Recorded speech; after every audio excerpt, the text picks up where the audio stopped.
What is going on, everybody, and welcome back to Master Crafted. We are here again. We are dumping out some videos that we've had built up. So you're going to see a lot of us. You have seen a lot of us over the past day or so because we just released a couple videos. And we're here to talk about the newest stuff that has dropped, which is some very cool leaders for both the Astra Militarum and Orcs. So yeah, let's go ahead and talk about, the one that dropped the most recently. Let's talk about the Orcs first, right? Like, no one really cares about Yarrick that much, right? Like, that's not a big thing. So we'll save that for later. That makes sense. Yarrick was presumed dead. Everyone was very upset. The fact that he was gone, none more than Gazgul Thraka. But yes, with what Armageddon looks like, us going back to Armageddon as a set and bringing Yarrick back, and that I would say really enjoyable teaser trailer. I like that a lot. We have some very interesting mechanics here, and I would say these are going to be the first units that we have seen designed explicitly for 11th edition. So, like, obviously, these were made with 11th edition in mind, and I think we need to take that with a grain of salt in terms of how we're interpreting what it is that Gibbs Workshop is giving us and what they're looking at.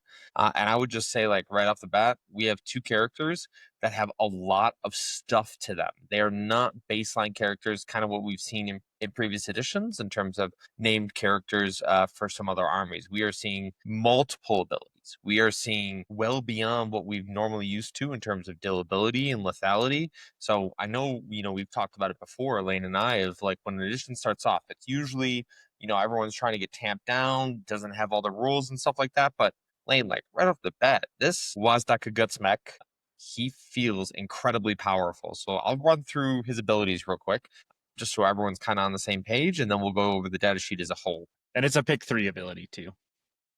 So this unit is eligible to declare a charge in which it advanced or fell back. Fantastic on any model. We really like that overall. The next is Shock Attack Engine. In your command phase, if this unit is not within engagement range of one or more enemy units, you can remove it from the battlefield and place it into strategic reserve.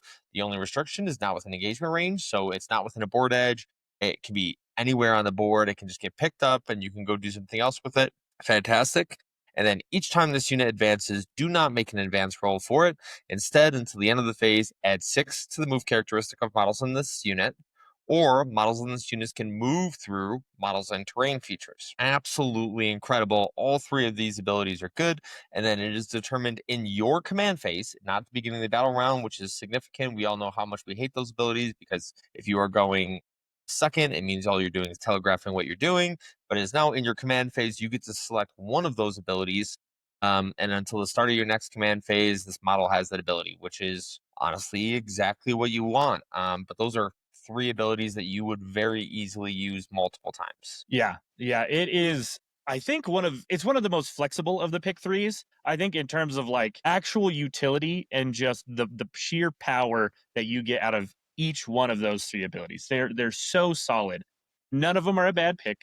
They are going to help you situationally so frequently. And especially when we talk about some of the other things that this guy comes with, he has Lone Op. Being able to have a nice up-down Lone Op character, right, that you're gonna have to plan for it, right? Keep that in mind, right? In your command phase, you're gonna have to say, okay, well, actually, it's not even. You don't even have to plan that far ahead because it is in your command phase. You get to pick them up. It works the same as the Lions does, where you can see your secondaries and go, oh, okay, well, I need to pick him up this turn, and so I'm gonna do that. He's gonna score for me. Lone Up, love it. There might be hidden roaming around everywhere for all your infantry, but not for mounted or vehicles, which this guy is. And so that's going to be very handy. Having an up down, never hate that. On Lone Op, absolutely great. Comes with deep strike. It's not even a character that has to come in on the board edge. Just will be able to plop in anywhere you need him. And the other nice thing too is, like the Lions, he will be able to stay in strategic reserve. You do not have to up down immediately,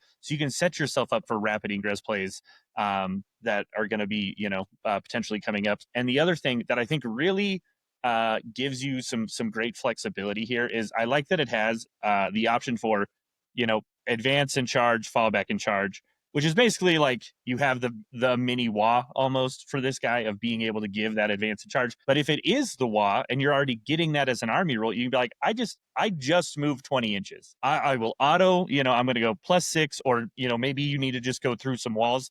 In the new terrain sets, it doesn't look like that's ever going to really be more useful unless there's like 2 walls magically you need to go through, and you can just roll for your advance like a normal person in the WA. But yeah, I think that just really makes it to where you can like really hunt specific targets across the board.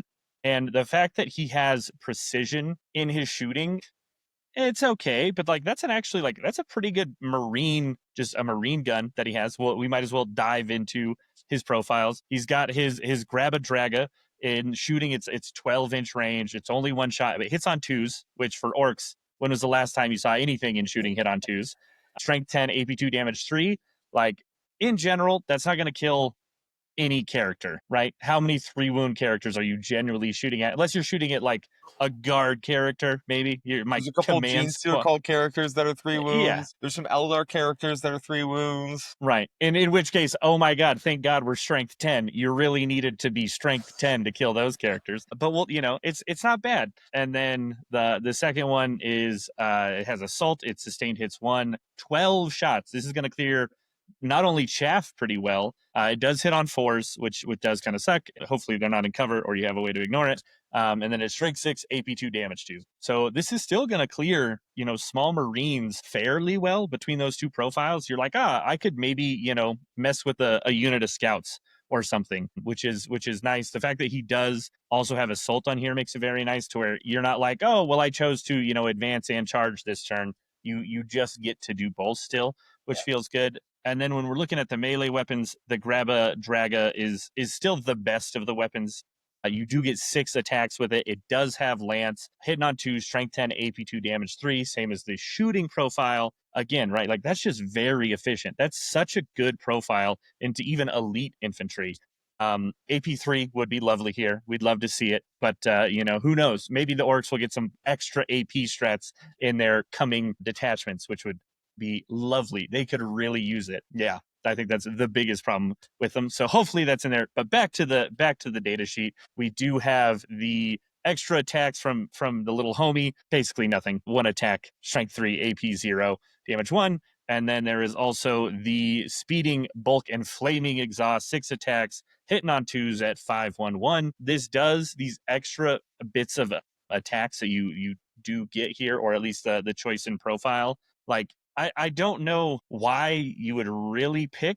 I guess you don't have to. They're both extra attacks. I guess, Phil, I'm not aware. Or do you get to choose both kinds of extra attacks? Correct. I Yep. don't think it's limited. Nope. So by having that, I guess the nice thing is here that you don't have to choose between the extra attacks. Which obviously, why would you ever choose Fix Its Wrench? You just get a bunch of little attacks. Like, and he finally now, that's not going to prevent him from being like tied down by a 10-man unit, right? You can't just be like, oh, I'm going to heroic with this trash to try to keep him slowed down. With all 13 of those attacks in melee, he's actually going to be able to dig his way through 10-mans pretty easily, or at least fairly reliably. 10 is maybe pushing it, but T3, yeah, I don't know. I think I think you're probably going to have like 1 lift on average, but still, for a single model, that's pretty efficient. Yeah, I mean, as a whole, this model is exactly what orcs want. Speed freaks are always a cool army.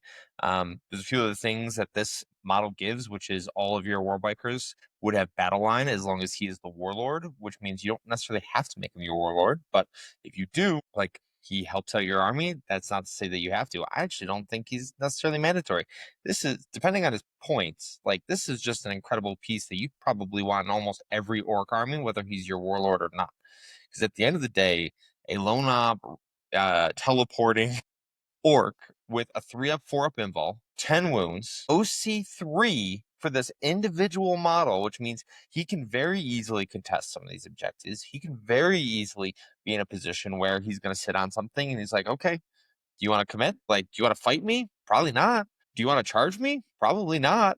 And then not only all of those things, but for some reason they're like, you know what we should give this guy? Generating wounds. So we'll just allow him to regenerate D3 wounds at the start of your command phase, just because this model is incredible. I there's going to be a lot of people chomping at the bit to put this into their orc army. Understandably so, because he is fantastic. Yeah, super strong. Great rules. Like you said, the healing is super nice. Good profiles on the data sheet. I think, looking at some of the other ways, I think we might actually see this model getting used is I think it's actually going to make a very good, like, kind of counter scoring unit hunter when it comes to it. Or like, people who have like a Calidus assassin. Like, I would 100% be like, this dude, I will take that trade almost every time, right? Like, get him to do a secondary early, wait for somebody to put Calidus down, and I'm like, this, Wazdaga is going to yeet himself across the board, get into that Calidus, remove that problem for me, and because of how good that profile is, like, it's a very good bet that you'll be able to do. Yeah, he's incredibly solid, and this is the first of, I would say, many orc models that we're going to see coming out as we get closer and closer to 11th edition. So, yeah, if I were you, if I were the orc player putting this list together, like, this is, depending on the points, almost an auto include, which is great. I think, the more models that people have that can compete at the top of the meta are going to balance out some of these armies that are kind of being oppressive. Because if I look at what this goes into the top of the meta, right, this hunting combi weapon lieutenant, even with his flat 6 reactive, isn't getting away from these things. Scouts and infiltrators, or flayed ones on an objective, or even some of the bigger stuff doesn't necessarily love the idea of this guy chasing him down.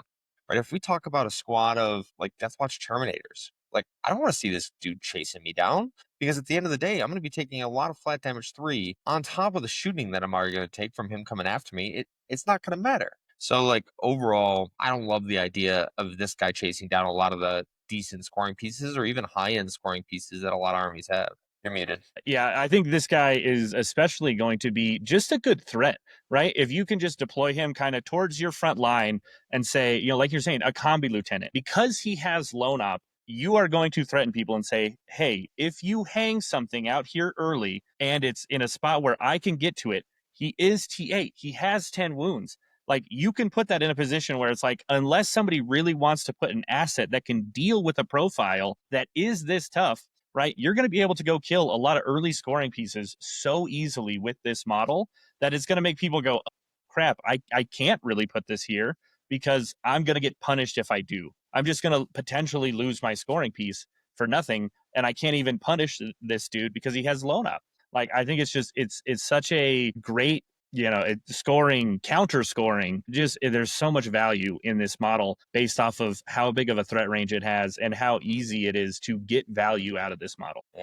Yeah, absolutely. Okay, very exciting stuff. And let's go to the other side. You are well and truly a Asher Militarum expert. Seeing Commissar Yar come out, I have seen the excitement for people in seeing a data sheet that also has a substantial brick of rules. So before you gush over this new Yarrick model and rules, I'll explain it for all of those at home, so that way you understand what it is that this model is about to do in the meta, and how I expect to see Nemo running this the second it becomes legal. So, first of all, the first time this model is destroyed, remove it from play. Then at the end of the phase, roll 1d6 on a 2-up. He stands back up as close as possible with 3 wounds remaining. That's incredible. And then he also has, in your command phase, you can select one of the abilities in the Hero of Hades Hive section, which I'm about to go over until the start of your next command phase.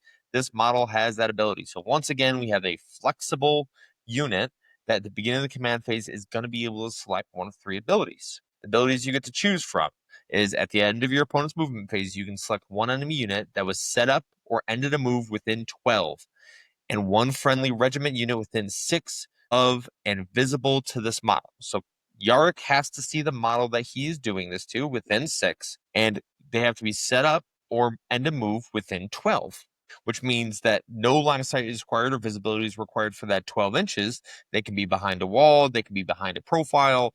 They don't have to necessarily see them. It's just end a move within 12 or set up within 12.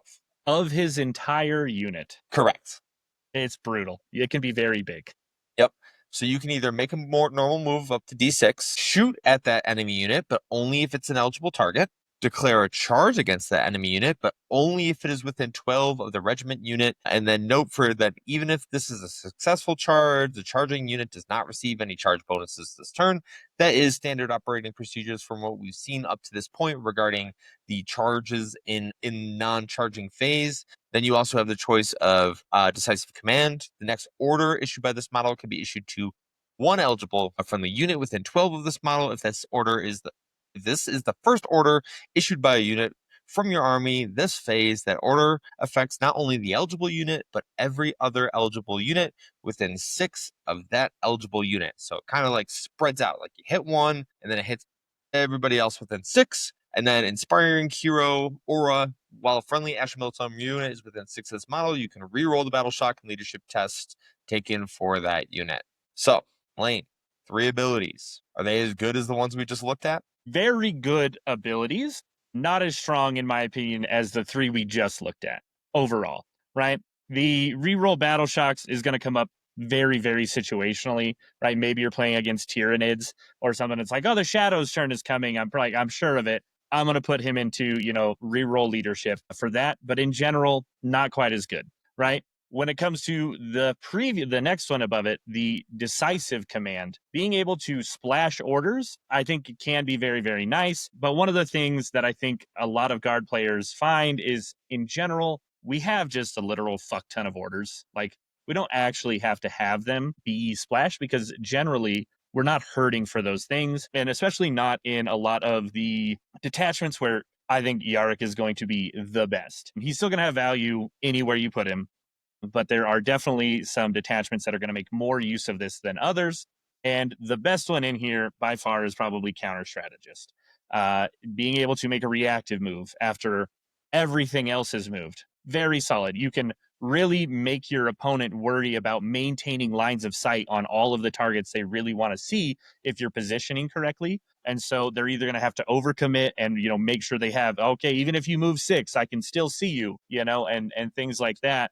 Are really going to make it very punishing in terms of what your opponent has to do to be able to not, be hung out to dry per se. But while they're doing that and they're trying to push forward to make sure they're holding those lines of sight, they also have to worry about you just going, oh, well, I'm not going to reactive. I'm just going to charge you because you're in 12. So now we're just in combat and you can't shoot me. And you're, maybe you're, a Riptide or something who, I guess a Riptide can still shoot in, but you're a blast weapon tank, right? You just have blast weapons. You can't really shoot. Maybe it's a unit of eradicators that were trying to go shoot a Dorn. You're like, oh, no, you're not doing that. Here's 5 idiots even, right? You got some Krieg engineers nearby and you're just like, yeah, go charge them. That will just turn off shooting for a phase. That's fine, right? And I think it's going to be one of those things where it's going to come down to really how much can you as a pilot of this army really use the toolbox to its fullest. The one we haven't even talked about, is shooting after people have moved, right? It's not even an Overwatch. You just get to activate. You get to shoot, which can be very strong. I honestly think this is one of the things that is the most avoidable, even with a unit like 15 Scions, things like that, because of the way I think a lot of these terrain profiles have been set up. It's going to be very easy to just be like, oh, cool. Well, you can shoot me, sure, but it's only going to be like a third of your unit, right? We as players have the ability to just be like, well, I'm just going to position in spots where I can see your unit, you can't see all of me, and that's going to be one of those things where it's definitely kind of hard to pull off, avoiding all 3. And it's the fact that you have access to all 3 that makes it to where you do get more value out of all of them, oddly enough, because your opponent has to think about every single situation that is available. And because it is not specified to his own unit, right? Any unit that is regimental within 6 inches of him and is visible, right? Like there's some of these layouts where it's like, if you put him right, you could have a unit of ponies hidden behind kind of, a terrain piece that you go, okay, you move too close, I'm going to charge you and I will get, a unit of Attillans into you that will not only tie you up, but they'll be ready to fight you. And if you don't have a good countercharge unit to fight them first, you're just going to take, probably like 7 melted tips to the face, which, probably going to do some damage. And then, alternatively, right, like we talked about, you can just make sure you're trying to keep a unit of Krieg engineers nearby, right, to maybe just be the trash version of, well, I tied you up, I turned it off, it's fine, right? And then on top of that, if you have the 26 brick, right? We're talking ultimate command blob, 20 men, and a Cadian Castellan and an Ogren bodyguard, right? We got the whole blob. You will have the ability to just be like, oh, cool. Well, I'm just going to, charge you. Maybe you were really wanting to deal with this, but I positioned it a way where in recon, especially where we're really going to see him shine, I think that's by far his best attachment. You will have the ability to double reactive. And then against melee armies, you could just be like, well, I'm also -2 to charge. Like dealing with the front line of that specifically is going to be one of the grossest interactions. Like if you're a World Eaters player and they're just like, okay, well, I'm going to spread out my 27 dudes across this section of the board, and then I'm going to double reactive potentially, just get away from you. That can be very, very difficult to deal with and feel really bad because on average, like that's still a 9-inch charge, maybe even a 10 on average, because you have to stay an inch away, right? You get the flat 6 from the strat, you roll a 3 on average. Yeah, that's a 10-inch charge on average by just pushing forward this line of idiots saying, all right, move closer. You have to charge me. Like you literally can't not move towards a guard army as a World Eaters player. And then you just go, okay, cool. We're just going to back up 10 inches. Hope you make it with however many things we're hoping to charge this blob. Like it's brutal. And I think that's going to be one of the worst interactions in terms of like what this can do. I think the other thing too is right. You're going to do that the first turn. You're going to have the blob in front of you. He's going to foot slog up the board with his 10 to 15 scions. And then they're just going to come out, shoot something, and then sit there and say, okay, well, you have to come get us too. So enjoy getting shot to shit. Like it's going to be one of the more oppressive things. And I think that combo is going to be one of the things that GW is going to have to be like, this might be too strong. But it's going to be so matchup dependent where you can abuse it to that level where, hopefully, maybe some defilers for World Eaters are going to show up and help kind of shift and make the difference a little bit. Some Forge Fiends aren't going to hurt, but it's still just such a problem when you have to think of what it can do. Phil, what are some of the things when you look at this data sheet that you're like, oh man, that's a pain, or hey, maybe that's not as bad. Maybe people are overhyping or dooming respectively about this. I think obviously it can only do it to one unit. So like we are saying that you can plan for these things. The problem is it happens at the end of your opponent's movement phase. So like I have to do all of my movement and then you get to trigger this ability, which is probably the worst part about it. I would have at least hoped that I could do it and trigger it in such a way where I know where the safe is going to be, right? Like I move here, you don't trigger the ability. Great. I know now as I move the rest of my pieces, like this one is going to be okay. But I have to wait till the end of my movement phase for you to determine when this is. And I actually think that's the most like game breaking part of this for your opponent because now they're just like, well, you get time to evaluate the board state and say, now this I know is the worst place that it's going to be for you. If I were to react to move or shoot or like declare a charge, it's the same way in SOS. That is the worst part about that strat because I'll take a charge in my movement phase if at least I know when I'm safe versus waiting until the end of the phase to determine, what's going to happen. And then obviously, counter strategist is you just pick that. You can do any of those 3 abilities. So it's like I'm telling you I can do one of these 3. So now you have to plan for like me making a normal move, me shooting at you at an eligible target, or me declaring a charge. So I like in my mind that should have just been the 3. Like that's the 3 I choose from because at least that way I know which one I'm like which trap I'm falling into. This is I don't know what trap I'm falling into. I don't know if the horses are going to charge me. I don't know if the scions are going to shoot me.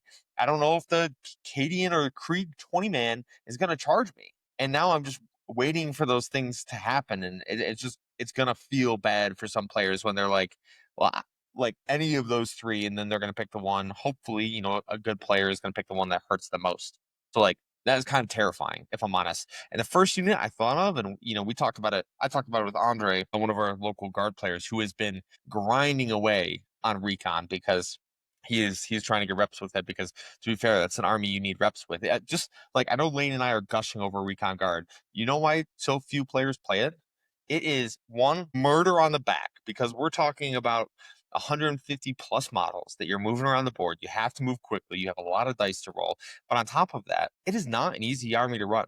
The reason guys like Nemo run it well, Andre have been running it well, is because they have hundreds of reps with it, and they just do it nonstop. Because the way to layer the units you have to be able to do to be able to be successful with it is not an easy thing. So, like, yes, this is a tool unit that's going to go well into Recon Guard. This is a tool unit that's going to add another level of another dimension to this army.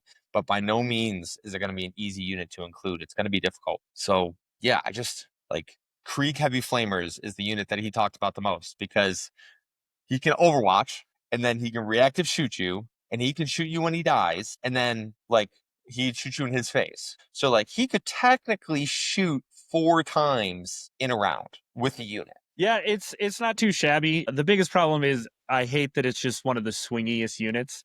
Like AP1 damage 2 is still nice, but like on average it's like a dead marine per activation, maybe 2 and stuff, but that's still like it's still concerning, right?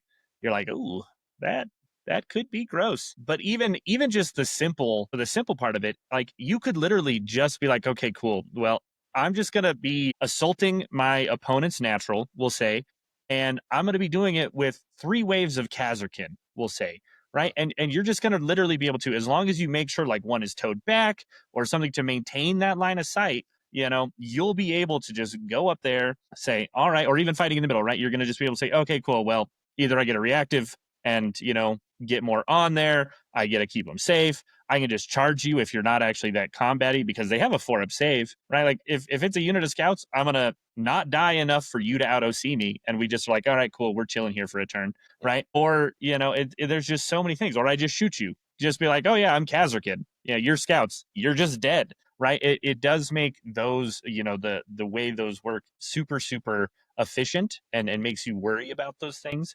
That, yeah, being able to activate something basically 3 times, between a normal shoot and then holding on for maybe an overwatch because you're going to get charged by something else, right? Like you can activate 3 different times with a good shooting asset and be like, yes, thanks, Yarrick. Just light work here as we casually maybe almost deleted 2.5 to 3 units. It's definitely good, but yeah, I think in terms of most value, recon is very good, right? You're still going to just be starting out most likely with the I'm going to splash my orders and just move, maybe. But that's only if you're shorting yourself orders. Like in general, when I'm thinking about it, I'm like, do I really need him to splash orders if I'm playing recon to give everything move? In general, you're like 2 orders, 3 orders short, maybe, of doing your full army. And it's like, well, as long as my front line made it out, I don't really need it. So I might as well have him play, mid range, kind of aggressively up, but still safe, and just be like, well, I'm going to keep my reactives ready. Like you just have so many orders as a recon player. Like you're just never leaving that choice of heroic ability for your heroes of the hive, and it's very, very solid. And I think it's going to give people a lot of flexibility. After that, I think it's going to be grizzled. Again, another thing. Everybody gets that 1 extra order. Do you really need him splashing orders? Not really. You can just be like, oh, well, doing the Kazakin play, doing the Scions, and just being like, I'm going to throw a unit out there. I'm going to kill something. If you get close and you're trash, it's just dead too. And trying to find ways that you can position yourself on these boards because there's so many little ruins to hide in, right? Like if you position right and you have aggressively screened enough to where it's like you can kind of have a front line out there, you can kind of have some mid-level shooting assets, like him just being within 6 and still being 15-inch loan up. Like how do you deal with him? You move up to kill him and he's like, oh, well, yeah, you can shoot this trading piece. I'll just reactive 1 inch and still end up behind this terrain feature wholly, so it doesn't matter, right? Like there's so many ways that you're just like, oh yeah, I can only answer one of the problems you give me, but you have to think of all of the problems I can give you, right? With his reactive, like it really is going to be something that makes people think. I think it's going to especially be a kind of a mid-table bully pick when it comes to Commissar Yarrick. Like if you can remotely figure out how to play with this guy, just if you can get 1 or 2 extra trade values out of a unit, it's going to make the difference in the game, right? And then as we get to the higher levels, he's still going to be very, very strong, and the creativity of players like Nemo is going to make him uber good. But I think, similar to SOS, I do think at the highest levels, people are going to, be like, oh, so this is just how I deal with this problem. And whether it's just you don't give them the chance to interact, you might have to slow down the game a bit and be like, well, you put out 4 or 5 different things that I could maybe deal with or that could maybe move, and so I just stay outside of 12 of your unit and I just deal with them anyway, right? Like you're gonna have to get used to that play pattern and stuff. And in general, the real answer is going to be, oh, I just have my go turn. I shove into your face as far as I can, right? And you're only going to react and move one thing or shoot with one thing, but I'm just still going to kill a bunch of guardsmen because that's what I'm playing against, right? And I think that's going to be the most common trend we see of like how to deal with Yarrick is kind of just like kill his trash, kill their trash, get rid of the front screens of things that can be the annoying, like, oh, I charged you and that stuff as much as possible. And then you're just going to shove, you're going to have counter charges ready. If they do the charge trick, you're going to lead with your assets that don't have blast and maybe have pistol and things like that. And I'm not saying that's going to win you the game, right? Like this is still going to be a fucking pain in the ass to deal with. But I think we're going to see people figure out that play pattern that this is what I'm going to have to do to remotely be able to handle this problem because it's still guard shooting. Like it's still going to be like, oh, you're playing recon. If you see Custodes Golden Horde, Custodes Golden Horde is still just going to shove. And you're going to be like, yeah, I really got to try to kill these 2-up save sons of bitches where most of my shit is wounding on 5s. Their special weapons aren't, but in general, like it's, I don't know. I think it's just between the shooting and the melee of like Custodian Horde. Like it's still like, okay, well, charge me. I guess you're definitely not killing me in melee. And so you can only do it with one thing. And so I think that's going to be one of the things that we see is, it's going to be good. It's going to be a problem for the armies. It's a big problem for like world eaters, especially, or any specifically melee only faction that is not Blood Angels because they have too many pistols for the charge to make a difference and just too many countercharge units that you get to just be like, charge me, bro. Cool. But yeah, I think in general, Commissar Yarrick, great character. Like Phil was saying, you didn't need 3 abilities because the one you have is all you really needed. It does just make people think so much. Yeah, very, very solid. But yeah, like anything else, Phil? Any thoughts on these 2 awesome fucking characters that we have here to end the edition? Yeah, I mean, Rick's combat is nothing to be like blown away by. He hit on 2s for shooting and combat, which is nice. He's got a flat 2 damage power claw, 4 attacks apiece, 8/2/2, which is okay. He's got his power sword as well, but that's not additional attacks, so you're gonna have to choose between one or the other. The Battle Eye is precision. It is 2 shots. It is D3 plus 1 damage, so kind of cute. Maybe you pick out a character here or there. He's got a las pistol and a storm bolter as well, but obviously that's up to your discretion. And then, one thing we skipped over, Lane, one of the most important parts is Commissar Yarrick. He can order Titanic units. So Bane Blades, they're back on the menu. Are they though? I mean, like you can still order Titanic with Lord Solar, but no one runs him. I do think, I do think actually it's going to potentially be a little easier to play like a big Bane Blade just because of the way the ruins are set up, right? There's a lot more just 2-inch. It's easier to actually make a full move over top of them and not be like, I can't fit here. Those problems are minimized a little bit more. And like you can actually hide them in your deployment zone because of how we have these 10-inch long stretches. It's like 16 by the time they put the 6 and the 10 next to each other. Like, it's just a huge line of sight blocker. And we'll see, do people start just taking double Bane Blade for Commissar Yarrick, or whatever it is, to just be like, you know what, fuck it, we're behind, you were hidden, here you go. Can you deal with 50 wounds at can you do it, and likely 4-up invulns on each? Like, we'll see. Give them a little cover, make them -1 to hit. Hot dog, dude. We're in business. Yeah, it'll be interesting to see what all comes out of it. I think just great characters for both the orc and the guard. Just gotta be very, very happy with what they just got. Hopefully that's making players of other factions pretty stoked for what is on the way for them. Hopefully, I'm hoping that GW keeps up with this level of awesome characters with very great strong abilities. I think it would be cool to have more of Primarchs for sure have had the pick your 3 or whatever, but like I feel like this is another level of like it really puts power in the player's hand of how good can you use their quote unquote broken abilities and stuff. It makes them feel like actual epic heroes, and I really like that. I think that's a good direction to go. It's going to take some tweaking.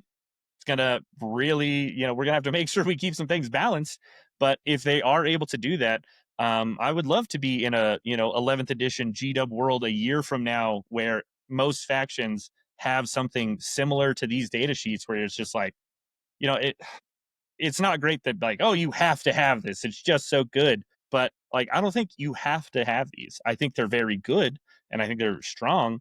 But if you aren't playing with them, it's not like, oh man, you'll never have a chance. They're just solid characters. And I hope that GW continues to release those. Yeah. Any of those like single use models, as in they're not your, battle line or infantry or whatever that you can't have multiples of. We're talking about named characters here. 3K at least has not been in a position that I can remember where like one of those named characters is making the difference. Besides, like when Magnus first came out, he was kind of busted, and like every Thousand Suns player is like, you're not running Magnus, you're not running T Suns, right? Like it just wasn't good enough. But obviously we've shied away from that as a whole, as a data slates have come out and pushed us kind of in that direction. So yeah, you're absolutely right. I think if the characters are balanced well, we can be in a much better position and ensure the game is going to be okay overall. Yeah.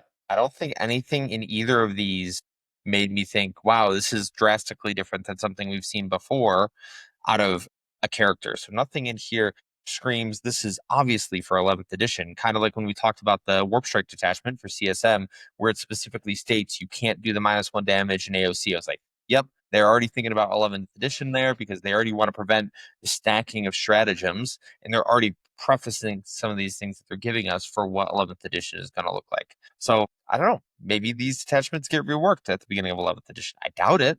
Like that would seem very silly to me in terms of you just gave these new data sheets, new units. Like it should relatively transfer over to what you're about to push out to the community. So I'm very interested, and I like new models. Even though I don't run Guard, I don't run Orcs. I would be very excited to see these on the board, and they're definitely going to cause a wrinkle for like my play style and what I need to do to beat players that are running stuff like that. Yeah.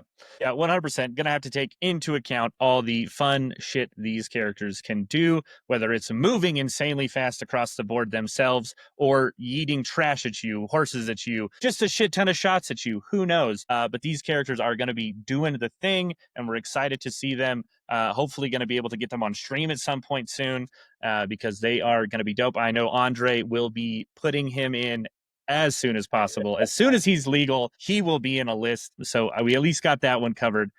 But yeah, we'll have to find an Orcs player who is ready to have Gutsmek cruise across the board for us. But yeah, in the meantime, thank you all for watching. Please like, subscribe, comment if you would be so kind. It definitely helps us out. And last but not least, do not forget that victory is not given, it is forged, and it's forged right here on Mastercrafted. We will see you all next time. See you guys.